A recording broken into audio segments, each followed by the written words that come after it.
Very good morning. So today we will start with the balance of payment. This is the last chapter of the macroeconomics, and we have to cover this national economics also. Okay. अभी ये last वाला chapter हम लोग cover कर रहे हैं और इससे पहले की जो स्टार्टिंग के नेशनल इनकम के चैप्टर्स हैं वो भी बाकी हैं, तो हम उनको नेक्स्ट लेक्चर्स में कवर करेंगे. ठीक है. स्टार्टिंग के नेशनल इनकम के चैप्टर्स अभी मैक्रो इकोनॉमिक्स के पेंडिंग है. ठीक है.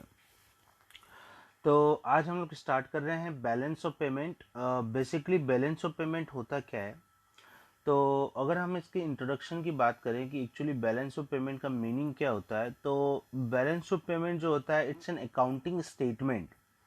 It's an annual accounting statement that provides a systematic record of all economic transactions. Okay, it is an accounting statement that provides a systematic records of all economic transactions between the residents of the country and the rest of the world in a given period of time. It means within a specific period, यानी means 1 year के अंदर. Okay. तो basically हम लोग क्या बात कर रहे हैं कि बैलेंस ऑफ पेमेंट होता क्या है. तो बैलेंस ऑफ पेमेंट जो है वो बेसिकली एक ऐसा स्टेटमेंट है जिसके थ्रू हमको पता चलता है कि हमारे transaction rest of the world के साथ कितने हुए और कौन से ट्रांजेक्शन, इकोनॉमिक ट्रांजेक्शन. अच्छा, इकोनॉमिक ट्रांजेक्शन की अगर हम बात करें तो इकोनॉमिक ट्रांजेक्शन मीन्स हमने कितना फॉरेन से गुड्स इंडिया में इंपोर्ट किया है और हमने कितना गुड्स इंडिया से फॉरेन के अंदर इंडिया से फॉरेन को एक्सपोर्ट किया है. ठीक है. तो बेसिकली इन चीज़ों को हम इंक्लूड कर रहे हैं बैलेंस ऑफ पेमेंट के अंदर. तो यहाँ पे हम देखते हैं कि इंपोर्ट कितना है और एक्सपोर्ट कितना है, और हम देखेंगे इनफ्लो कितने अमाउंट का हुआ है और आउटफ्लो कितने अमाउंट का हुआ है. ये चीज़ें हमको मैच करनी होती है. तो बैलेंस ऑफ पेमेंट एक generally kind of an account ही होता है, एक तरह से एक अकाउंट होता है जिसमें इंपोर्ट और एक्सपोर्ट को हम लोग बेसिकली क्या करते हैं, मेंटेन करते हैं कि इंपोर्ट और एक्सपोर्ट्स को हम लोग जनरली चेकआउट करते हैं कि क्या क्या उसके अंदर इंक्लूड करते हैं, है ना. तो balance of payment is an accounting statement that provides a systematic records of all the economic transactions between residents of the country with the rest of the world. Okay, within a given specific period of time, let's say 1 year, or that is an accounting year. आगे हम बात करेंगे economic transactions. अभी हमने बोला ना कि हमारे economic transaction rest of the world के साथ कैसे हैं. ओके. और हमने कितना यहाँ से गुड्स एंड सर्विसेज बाहर की कंट्रीज को सप्लाई किया और बाहर की कंट्रीज ने कितना गुड्स एंड सर्विसेज इंडिया के अंदर सप्लाई किया, यानी कि एक्सपोर्ट और इंपोर्ट कितना हुआ, दोनों के बीच का जो डिफरेंस आएगा वही हमारा क्या कहलाएगा, बैलेंस ऑफ पेमेंट, है ना. इंपोर्ट और एक्सपोर्ट्स के बीच का जो डिफरेंस कहलाएगा वो क्या कहलाएगा, बैलेंस ऑफ पेमेंट. उसी को हम बैलेंस ऑफ पेमेंट कहेंगे. और फिर वही हम लोग देखेंगे कि कितना एक्स्ट्रा बैलेंस ऑफ पेमेंट, मतलब उसमें हम देखेंगे कि या तो सरप्लस हुआ या डेफिशिएट हुआ. तो ये सारी चीज़ें हम लोग चेकआउट करेंगे. ठीक है. ओके.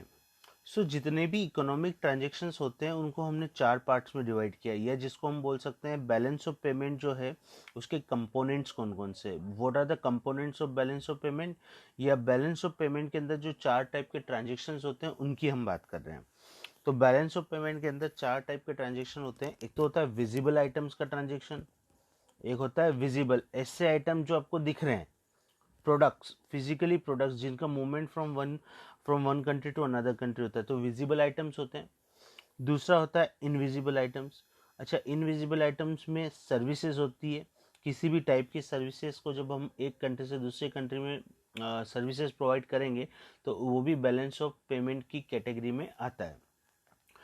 और फिर आता है यूनिलेटरल ट्रांसफ़र, जिसमें हम किसी को गिफ्ट्स देते हैं, कोई ग्रांट्स देते हैं, कोई पर्सनल हेल्प भेजते हैं, उसको हम बोलते हैं यूनिलेटरल ट्रांसफ़र, एक तरफा जिसको हम बोलते हैं. और कैपिटल ट्रांसफर्स का मतलब क्या होता है कि जब हम कैपिटल ट्रांसफ़र करें, यानी कि कोई असेट्स की बात कर रहे हैं, कि जब भी हम इंडिया में कोई असेट्स मंगवाएंगे या इंडिया से कोई भी असेट्स हम लोग बाहर भेजेंगे, तो ये 4 टाइप के ट्रांजेक्शन होते हैं किसके अंदर, बैलेंस ऑफ पेमेंट के अंदर ये 4 टाइप के ट्रांजेक्शन्स इंक्लूड करते हैं. तो विजिबल आइटम्स को क्या बोलते हैं, balance of trade. Balance of payment के अंदर ये 4 ट्रांजेक्शन होते हैं और इन चारों में से जो पहला ट्रांजेक्शन आप देख रहे हैं विजिबल आइटम्स का, इसको हम बोलते हैं बैलेंस ऑफ ट्रेड, क्योंकि ये सिर्फ ट्रेड होता है। Trade off what? Goods, only goods, सिर्फ गुड्स का ट्रेड होता है, इसलिए इसको हम बोलते हैं बैलेंस ऑफ ट्रेड। और फिर बाद में इनविजिबल आइटम यानी सर्विसेज, यूनिलेटरल ट्रांसफर मतलब एक तरफा जब भी हम कोई गिफ्ट वगैरह ट्रांसफर करते हैं वो, और कैपिटल ट्रांसफ़र का मतलब हो गया जब भी अगर हम कोई असेट्स वगैरह यहाँ से बाहर भेजते हैं और बाहर से यहाँ पे इंडिया में आती है, उसको हम बोलते हैं, है ना। तो बैलेंस ऑफ ट्रेड क्या हो गया? Basically record all the transactions of goods related. Balance of trade only with the goods, but balance of payment include all the things, okay, all these 4 things. Balance of payment include all 4 things, and balance of trade includes only transaction of visible items. Okay, so this is all about this. Okay, okay, next video में हम यहाँ से start करेंगे. Okay, thank you.